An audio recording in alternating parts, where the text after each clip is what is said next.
आपको पता है कि आजकल पेट्रोल बहुत ज़्यादा महंगा हो चुका है, लेकिन पेट्रोल इतना अगर महंगा ना भी हो तो जो लोकल गाड़ी वाले हैं वो डबल से ट्रिपल किराया जो है तो वो ले लेते हैं। तो अब हम जो गरीब लोग होते हैं इनका आपको पता ही है कि सबसे बड़ी बात तो ये होती है कि हमारी पे उधर की उधर ही रहती है, वो तो कभी बढ़ती नहीं है। तो फिर हम इतना अफोर्ड नहीं कर सकते कि भाई इतने पैसे लगा के हम वो करें। फिर मेरे जहन में ख्याल आया एक दिन के मैं बच्चों को अक्सर देखती थी मरी रोड पे हर जगह ये स्केटिंग करते हुए जाते थे।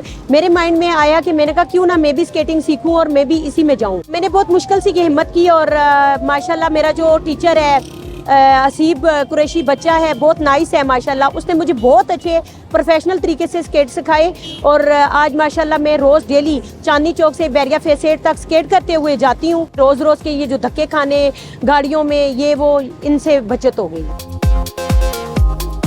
पहले वाले जो स्केट थे वो मैंने 6000 के लिए थे, अब ये मैंने न्यू लिए हैं, ये 10,000 के हैं। थोड़ा मुश्किल होता है लेकिन शुक्र अल्हम्दुलिल्लाह। जब मैं स्केट सीख रही थी तो स्केटिंग सीखते हुए मैं क्लब में 2 बार गिरी हूँ, अभी तक रोड पे नहीं गिरी। शुक्र अल्हम्दुलिल्लाह ये है कि मतलब उसने मुझे ट्रेन ही इतना अच्छा किया है कि मुझे अभी गिरने का वो नहीं मिला। मुश्किलात का ये है कि आवाम थोड़ी सी गठी हो जाती है, वो अजीब तरीके से आपको पता है रक्शे वाले बाइक वाले हर तरह से देखते हैं, लेकिन मैंने लोगों की परवाह करनी छोड़ दी है क्योंकि अगर लोगों को देखेंगे आप कभी आगे बढ़ नहीं सकेंगे। हमारा मुआशरा आजकल का ऐसा है, वो कोई औरत भी कोई काम भी करेगी तो लोगों की नेगेटिव सोच होती है। हिम्मत करनी चाहिए, औरतों को आगे बढ़ना चाहिए।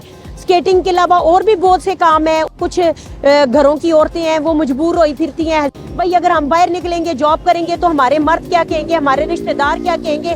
मैं कहती हूँ इन चीज़ों को छोड़ दे। कोई भी आप लोगों को घर में कोई कुछ नहीं देता, खाली वो बातें बना सकते हैं, आपके काम कोई नहीं आएगा। जो करना है तो अपने मेहनत के बलबूते पे करो।